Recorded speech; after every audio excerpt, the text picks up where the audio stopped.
মানুষের চরিত্র হলো চার প্রকার। কয় প্রকার বলেন? চার প্রকার। চার প্রকারের মধ্যে প্রথম প্রকার হলো মন্দ প্রকার, মন্দ চরিত্র, খারাপ চরিত্র। যেমন খারাপ চরিত্র কাকে বলে? কেউ অন্যায়ভাবে অন্যের উপরে জুলুম করা, এটা খারাপ চরিত্র। অন্যায়ভাবে অন্যের হক নষ্ট করা, এটা খারাপ চরিত্র। অন্যায়ভাবে মানুষের উপরে জুলুম, অত্যাচার আর নির্যাতন করা, এটা হচ্ছে খারাপ চরিত্র। এক নম্বর চরিত্রের নাম কি বলেন? খারাপ চরিত্র। খারাপ চরিত্র কাকে বলে? যারা মানুষের উপরে অন্যায়ভাবে জুলুম করে, মানুষের হক নষ্ট করে, ইতিমের হক নষ্ট করে, মানুষের প্রতি জুলুম করে, এরা হলো খারাপ চরিত্রের অধিকারী। এদের ফলাফল কি হবে? এদের ফলাফল হবে যারা অন্যায়ভাবে অন্যের উপরে জুলুম করবে, যাদের উপরে জুলুম করা হলো, ওই বান্দার যে গুনাহগুলো আছে, যে জুলুম করলো তার আমল নামায় মাজলুমের যে গুনাহগুলো আছে, এইগুলো জালেমের আমল নামায় লিখে দেওয়া হবে। বলেন নাউজুবিল্লাহ। অর্থাৎ কোনো বান্দা যদি অন্যায়ভাবে অন্যের উপরে জুলুম করে, তাহলে সে যে মাজলুম হবে, মাজলুম মানে হলো যার উপরে অত্যাচার করা হচ্ছে, তাহলে মাজলুমের যে গুনাহগুলো আছে, এই মাজলুমের গুনাহগুলো জালেমকে দিয়ে দেওয়া হবে। এবং ওই মাজলুমের যদি কোনো গুনাহ না থাকে, তাহলে কি করা হবে? জালেমের যদি কোনো সওয়াব থাকে, তাহলে জালেমের সওয়াবগুলোকে মাজলুমকে দিয়ে দেওয়া হবে। বলেন, আপনি আমি সারা জীবন কষ্ট করে নামাজ পড়লাম, রোজা রাখলাম, যাকাত দিলাম, মসজিদ মাদ্রাসায় দান সদকা করলাম, কিছু সওয়াব অর্জন করলাম, আর এটা যদি আমি আমার সওয়াবকে অন্যের কাছে দিয়ে দেই, তাহলে বলেন আপনার আমার ঈমান কি পরিপূর্ণ হবে? আর আপনি আমি কি আমাদের এই আমল দিয়ে জান্নাতে যাইতে পারবো? বলেন পারবো না। কেউ চাইবে না যে আমি সারাদিন কাজ করার পরে আমার যে দিন মজুরিটা আছে, 500 টাকা 600 টাকা আছে, এই 500 টাকা 600 টাকা আমি মানুষকে দিন শেষে দিয়ে দেব, এটা কেউ চাবে না। সারাদিন ভ্যান চালানোর পরে 1000 টাকা কামাই হয়, মাগরিবের পরে কেউ কি অন্যকে দিয়ে দেয়? দেয় না। কেন দেয় না? কারণ যদি দিয়ে দেয় তার পরিবার চলবে না, সে চলতে পারবে না। সে যে সারাদিন কষ্ট করেছে, তার কষ্টটা বৃথা চলে যাবে। এই জন্য বুদ্ধিমান তো তারাই যারা নেকি অর্জন করার পরে এই নেকির ভাগ, তার নেকিটাকে অন্য কাউকে দিয়ে দেয় না, এরা হলো সবচেয়ে বুদ্ধিমান। তো মানুষের চরিত্র হলো কয় প্রকার বলে?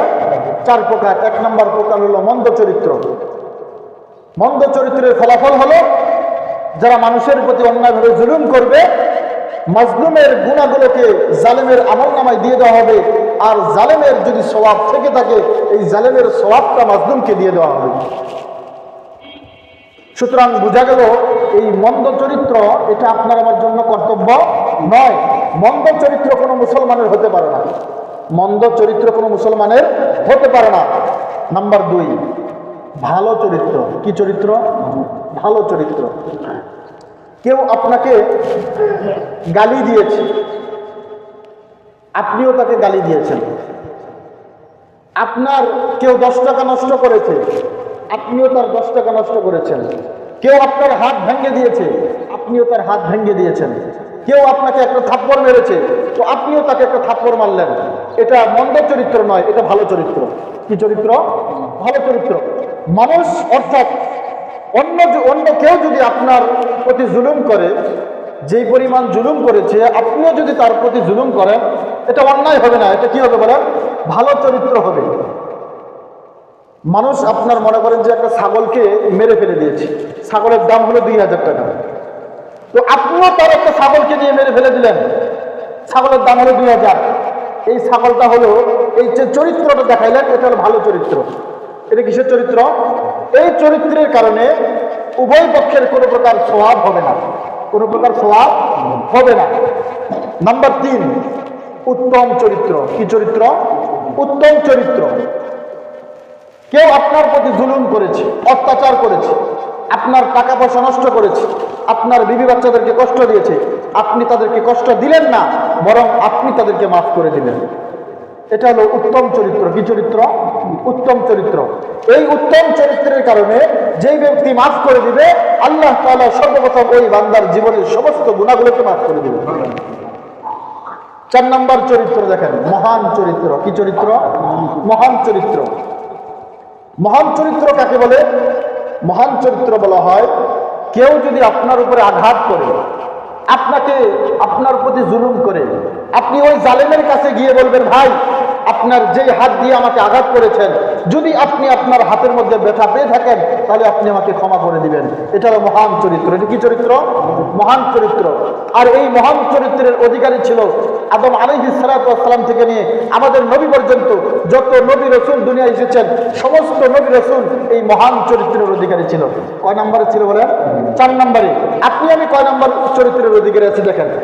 আমাদের ঈমান দেখেন, আপনার আমার আখলাক, আপনার আমার চরিত্র দেখেন। আমরা মন্দ চরিত্রের ভিতরে আছি, মাঝে মধ্যে ভালো চরিত্রের ভিতরে যাই, কিন্তু উত্তম চরিত্র পাওয়া যায় না, মহান চরিত্র পাওয়া যায় না। আমাদের প্রতি যদি কেউ জুলুম করে, আমরাও তাদের প্রতি জুলুম করি। কেউ যদি আমার 10 টাকা নষ্ট করে, আমি তার 100 টাকা নষ্ট করি না বলেন? এটা খারাপ চরিত্র। কি চরিত্র বলেন? খারাপ চরিত্র। আজকে দেখেন, কেউ যদি মনে করেন উদাহরণস্বরূপ একজন মানুষের একটা মুরগি মেরে দিয়েছে, মুরগিটার দাম হলো 500 টাকা। কয় টাকা? এখন ওই বান্দা যদি তার আরেকটা ছাগলকে মেরে দেয়, তাহলে কি এটা সমান সমান হবে, নাকি তার প্রতি জুলুম করা হবে বলেন? জুলুম করা হবে। এই চরিত্র কোনো মুসলমানের হতে পারে না, আর এটা কোনো উত্তম চরিত্র নয়, এটা হলো মন্দ চরিত্র। কি চরিত্র বলেন? মন্দ চরিত্র। তাহলে মানুষের চরিত্র কত প্রকার? 4 প্রকার। ভালো চরিত্র 1 নম্বর, মন্দ চরিত্র, এটা কোনো মুসলমানের চরিত্র হতে পারে না। 2 নম্বর ভালো চরিত্র, 3 নম্বর উত্তম চরিত্র, 4 নম্বর হলো মহান চরিত্র। আর পৃথিবীর ভিতরে যত নবী রাসূল এসেছেন সবার চরিত্র ছিল মহান চরিত্র। আল্লাহ তাআলা আমাদের সবাইকে মহান চরিত্রের অধিকারী হওয়ার তৌফিক দান করুন। হযরত ইউসুফ আলাইহিস সালাতু ওয়াস সালাম ছিলেন মহান চরিত্রের অধিকারী। হযরত ইউসুফ আলাইহিস সালাতু ওয়াস সালামকে যখন তার বাকি ভাইয়েরা যখন কুয়ার মধ্যে ফেলে দিল, এরপরে একজন ব্যবসায়ী এসে ইউসুফ আলাইহিস সালামকে নিয়ে মিশরের ভিতরে বিক্রি করে দিল। আজিজে মিশর যিনি ছিল, সেই ইউসুফ আলাইহিস সালামকে ক্রয় করে তার প্রসাদের মধ্যে নিয়ে গেলেন, তার রাজপ্রাসাদে নিয়ে গেলেন। সেখানে লালন পালন করতে থাকলো। জুলাইখা নামক একজন মহিলা ছিল, আজিজে মিশরের স্ত্রী ছিল। সেই ইউসুফ আলাইহিস সালামকে লালন পালন করতে করতে যখন বড় করলো, ইউসুফ আলাইহিস সালামের চেহারা এত সৌন্দর্য ছিল। এই সৌন্দর্যের একটা উদাহরণ বলি। আল্লাহ রাসূল সাল্লাল্লাহু আলাইহি ওয়াসাল্লাম যেদিন মেরাজে গিয়েছিলেন, মেরাজে যাওয়ার পরে আল্লাহ রাসূল প্রত্যেকটা আসমানে এক একজন নবীর সাথে সাক্ষাৎ করেছিলেন। 3য় আসমানে যাওয়ার পরে আল্লাহ রাসূল যখন ইউসুফ আলাইহিস সালামের সাথে সাক্ষাৎ করলেন, তখন আল্লাহ রাসূল সাল্লাল্লাহু আলাইহি ওয়াসাল্লাম বলেছেন যে আল্লাহ তাআলা পৃথিবীর ভিতরে যত মাখলুকাত সৃষ্টি করেছেন, যত মাখলুক আছে, সমস্ত মাখলুকের সৌন্দর্যকে 2 ভাগ করে আল্লাহ তাআলা 1 ভাগ সৌন্দর্য হযরত ইউসুফ আলাইহিস সালামকে দিয়ে দিয়েছেন। আর অর্ধেক ভাগ এটা আল্লাহ তাআলা বন্টন করে সমস্ত মানুষের ভিতরে দিয়ে দিয়েছেন। তাহলে ইউসুফ আলাইহিস সালামের সৌন্দর্যের কম ছিল না বেশি ছিল বলেন? অনেক বেশি ছিল। যার কারণে ইউসুফ আলাইহিস সালামের প্রেমে জুলাইখা পড়ে গেল। সে চাইতেছে ইউসুফকে বিবাহ করার জন্য, কিন্তু বিবাহ করার আগেই সে ইউসুফ আলাইহিস সালামকে গোপন একটা কামরার ভিতরে নিয়ে গেল। নিয়ে যাওয়ার পরে জুলাইখা ইউসুফকে অপকর্ম করার জন্য আহ্বান করলো। কিন্তু ইউসুফ আলাইহিস সালামের অন্তরের ভিতরে কার ভয় আছে বলেন? আল্লাহর ভয় আছে। তার চরিত্র ছিল পবিত্র চরিত্র, তার চরিত্র ছিল মহান চরিত্র। যার কারণে ইউসুফ আলাইহিস সালামকে খারাপ কাজের দিকে ডাকার পরেও, জুলাইখা খারাপ কাজের দিকে ডাকার পরেও ইউসুফ আলাইহিস সালাম যায় নাই, বরং ইউসুফ আলাইহিস সালাম দৌড় দিয়েছেন। আর যতগুলো দরজা আছে আল্লাহ তাআলা কুদরতি ভাবে সমস্ত ঘরের দরজা আল্লাহ তাআলা খুলে দিয়েছেন। তো ইউসুফ আলাইহিস সালাম ছিল উত্তম চরিত্রের অধিকারী। কি চরিত্রে বলেন? মহান চরিত্রের অধিকারী ছিল। আল্লাহ রাসূল সাল্লাল্লাহু আলাইহি ওয়াসাল্লামের যে সাহাবায়ে কেরাম ছিল, তারাও মহান চরিত্রের অধিকারী ছিল। একটা উদাহরণ দিলে বুঝবেন। আল্লাহ রাসূল সাল্লাল্লাহু আলাইহি ওয়াসাল্লাম একদিন মেম্বারের মধ্যে বয়ান করতেছেন, মানুষকে দ্বীনের দাওয়াত দিতেছেন। এমন সময় আল্লাহ রাসূল বলল, তোমরা বসে যাও। এই কথা বলার সঙ্গে সঙ্গে এক সাহাবী দূর রাস্তায় দাঁড়িয়ে আছে। আল্লাহ রাসূলের আওয়াজ তার কানের মধ্যে পৌঁছে গেছে যে তোমরা বসে যাও। সঙ্গে সঙ্গে ওই সাহাবী রাস্তার মধ্যেই বসে গেছে। নামাজ শেষে আল্লাহ রাসূল বলতেছে, অমুক সাহাবী কোথায়? সে এসেছে, ইয়া রাসূলুল্লাহ আমি এই যে আপনার সামনে উপস্থিত। আল্লাহ রাসূল বলতেছে, তোমাকে যে আমি নামাজের সময় দেখলাম না? বলতেছি ইয়া রাসূলুল্লাহ, আপনি যখন বয়ান করতেছিলেন তখন আপনি বলেছিলেন তোমরা বসে যাও। তো আপনার বসে যাওয়ার এই আওয়াজটা আমার কানে আসার সঙ্গে সঙ্গে আমি যেখানেই দাঁড়িয়েছিলাম সেখানেই বসে গিয়েছি। বলেন সুবহানাল্লাহ। সাহাবে কেরাম দেখেন কি পরিমাণ চরিত্রের অধিকারী ছিল। আল্লাহ রাসূল বসতে বলেছেন, কেন বসতে বলেছেন এটা জিজ্ঞাসা করে নাই, বসতে বলেছেন সঙ্গে সঙ্গে বসে গেছে। কিন্তু আল্লাহ রাসূল তাকে বসতে বলে নাই, আল্লাহ রাসূল বসতে বলেছেন ওই সমস্ত লোকদেরকে যারা আল্লাহ রাসূলের চোখের সামনে দাঁড়িয়ে দাঁড়িয়ে আছে। এই জন্য আল্লাহ রাসূল বলেছেন তোমরা বসে যাও, কিন্তু ওই সাহাবী কিন্তু বসতে বলে নাই, তারপরেও সে বসে গিয়েছে। এক যুদ্ধে এক সাহাবী মুমূর্ষ অবস্থায় আছে, মারা যাবে, এমন সময় সে পানি পানি করে চিৎকার করতেছে। আরেক সাহাবী এক গ্লাস পানি নিয়ে তার কাছে গেল, তার চাচাতো ভাই বলতেছে পানিটা পান করেন। হঠাৎ পানিটা মুখের সামনে এনেছে, আনার সঙ্গে সঙ্গে আরেক ভাই চিৎকার করে বলতেছে কে আছে আমাকে একটু পানি পান করাবে। যেই ব্যক্তি পানির জন্য মারা যাইতেছে সে বলতেছে ভাই এই পানিটা আমার দরকার নাই, ওই পানিটা ওই ভাইকে পান করে দিয়ে আসো। পানি যখন ওই ভাইয়ের কাছে নিয়ে যাওয়া হলো, ওই সাহাবীর পানি পান করার জন্য গ্লাসটা যখন তার মুখের কাছে নিয়ে আসলো, এমন সময় আওয়াজ আসলো কে আছে যে আমাকে এক ফোঁটা পানি পান করাবে, আমি আবার সুন্দর করে যুদ্ধের ময়দানে যুদ্ধ করতে যাব। এই কথা শুনিয়ে সেও বলতেছে ভাই এই পানির আমার দরকার নাই, এই পানিটা অমুক ভাইকে দিয়ে দাও। তখন এই সাহাবী পানির গ্লাসটা তার কাছে নিয়ে যাওয়ার সঙ্গে সঙ্গেই পানি পান করার আগেই ওই সাহাবী দুনিয়ার থেকে শহীদ হয়ে গেছে। সে চিন্তা করতেছে সে তাকে পানি পান করাইতে পারলাম না, দ্বিতীয় ব্যক্তি যে পানি চাইছিল তার কাছে যাই, এসে দেখে সেও শহীদ হয়ে গেছে। সে চিন্তা করতেছে এও শহীদ হয়ে গেল, সে প্রথম ব্যক্তির কাছে গিয়ে দেখে প্রথম ব্যক্তিও শহীদ হয়ে গেছে। তখন ওই সাহাবী চিৎকার করে বলতেছে হায় আফসোস, তাদের কি পরিমাণ ঈমান আর আমার কি পরিমাণ ঈমান।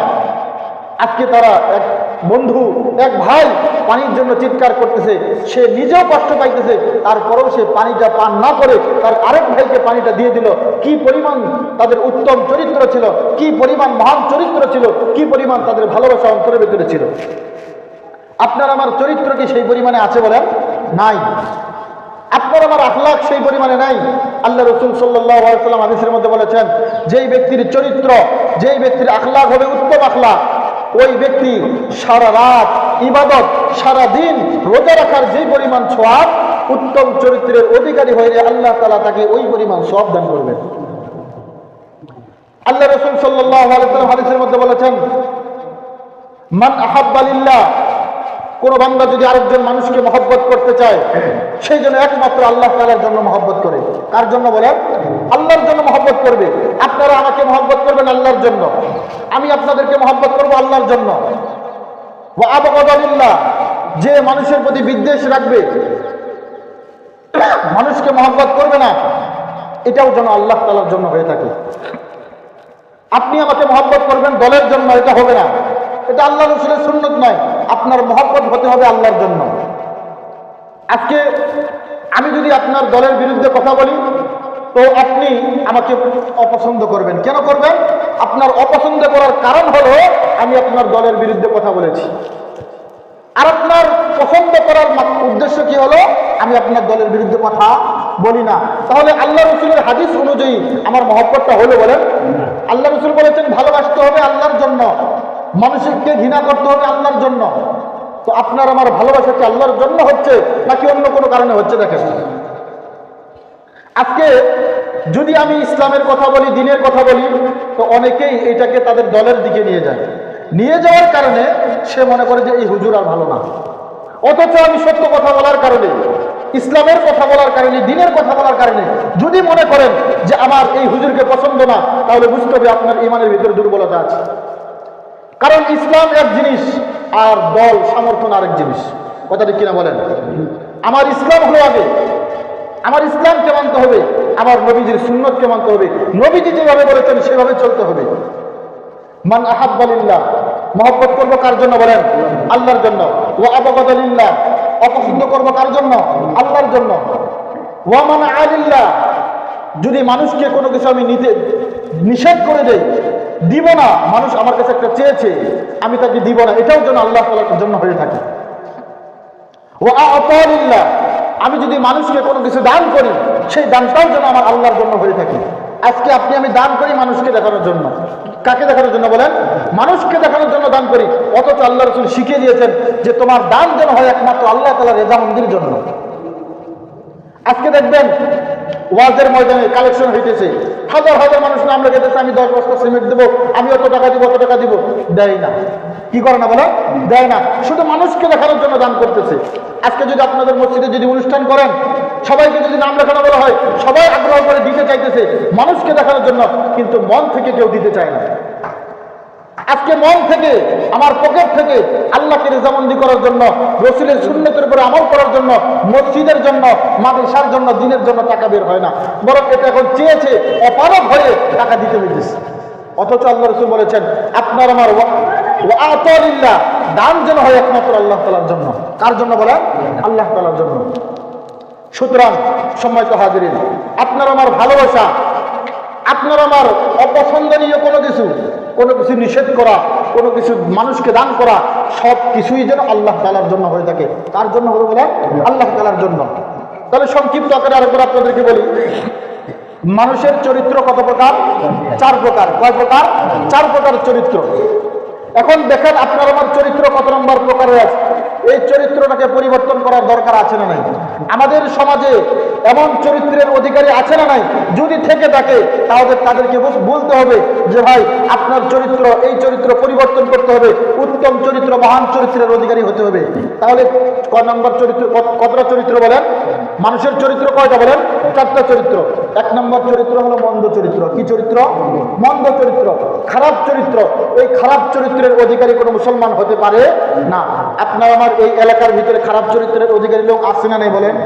অনেক মানুষ আছে যারা অন্যের উপরে জুলুম করে না নাই বলেন? অন্যের হক নষ্ট করে, মানুষকে অন্যায়ভাবে গালি দেয়, মানুষের হক নষ্ট করে, বিবি বাচ্চার হক নষ্ট করে। এরা হলো মন্দ চরিত্রের অধিকারী, খারাপ চরিত্রের অধিকারী। এদের ফলাফল হলো এরা যা যা আমল করবে, তাদের আমলগুলো, তাদের সবগুলো সব মাজলুমের খাতায় লিখে দেওয়া হবে, এবং মাজলুমের যত গুনাহ আছে সব জালেমের খাতায় লিখে দেওয়া হবে। এই জন্য প্রত্যেকটা মুসলমানের উচিত হলো মন্দ চরিত্র থেকে বের হয়ে ভালো চরিত্রের অধিকারী হওয়া। তাহলে 1 নম্বর কি চরিত্র বলেন? মন্দ চরিত্র। 2 নম্বর হলো ভালো চরিত্র।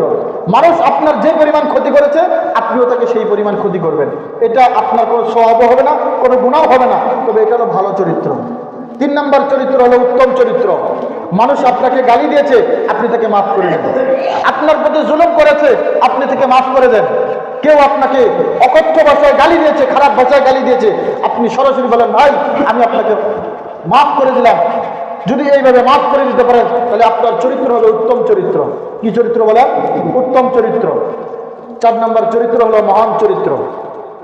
কেউ যদি জুলুম করে, অত্যাচার করে, আল্লাহর কাছে দোয়া করে, আল্লাহ সে আমার প্রতি জুলুম করেছে, আমি কোনো প্রকার বিচার চাইতেছি না, আপনি তাকে হেদায়েত দান করে দেন, আপনি তাকে মাফ করে দেন। যদি এরকম ভাবে আল্লাহর কাছে দোয়া করতে পারেন তাহলে আপনার চরিত্রটা উত্তম চরিত্র। আর পৃথিবীর ভিতরে যত নবী রাসূল এসেছেন সমস্ত নবী রাসূলের চরিত্র ছিল উত্তম চরিত্র। এখন বলেন আপনার আমার চরিত্র কত নম্বর হওয়ার দরকার বলেন? 4 নম্বর চরিত্র হওয়ার দরকার, মহান চরিত্রের অধিকারী হওয়ার দরকার। এই মহান চরিত্রের অধিকারী কিভাবে হবে? এর কয়েকটা গুণ আছে। মহান চরিত্রের অধিকারী হতে হলে আপনাকে সত্যবাদী হতে হবে, মিথ্যা কথা বলা যাবে না। কি কথা বলা যাবে না বলেন? মিথ্যা কথা বলা যাবে না। মানুষকে মহব্বত করতে হলে আল্লাহর জন্য মহব্বত করতে হবে। কারো প্রতি বিদ্বেষ রাখতে হলে সেটাও আল্লাহর জন্য করতে হবে। কাউকে কোনো কিছু দান করতে হলে সেটাও আল্লাহর জন্য হতে হবে, মানুষকে দেখানোর জন্য নয়। কোনো কিছু মানুষকে দিবেন না, এটাও আল্লাহর জন্য হতে হবে। যদি